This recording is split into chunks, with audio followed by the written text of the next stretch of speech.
Guys, aking nga pala nakita ko dito na nakalagay dito dahil ito yung laging ginagamit ni call center sa mga naghahanap dyan ng pampabilis na matanggal yung mga stain ng mga uling ninyo sa kaserola. Ito ang sagot. Ilalagay ko sa yellow basket kung saan order ni call center. Tingnan nyo naman, maputi pa sa budhi ni call center ang kanyang kaserola ngayon.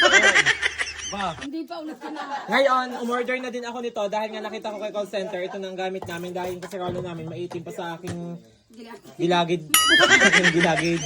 Yan ang sipag niya kahit gabi. Ako yung ngayon nagtataka kung bakit si call center kahit gabi brown out na naghuhugas ng pinggan. Pero nung mga nakakaraang may power naman hindi siya naghuhugas. Paano walang hugas eh? Hindi may tambak. Wala daw hugas nung nagpunta tayo Gataro. Galing. Ako yan ang sa brown out na yan. Itaas mo ang kilikili ni call center at yun ang ating generator. Wow, kaming abala. Guys, basta na ang didini ang Naghahanap sa iyo sa Baywalk. ang liligalig. Pero kung Sobra. ano-ano mga pinagagawa ayos sumama sa amin eh. May lisensya na eh.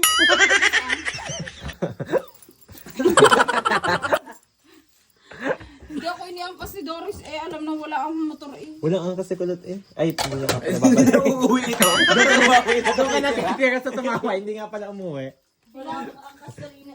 Kape guys, sa tag-init.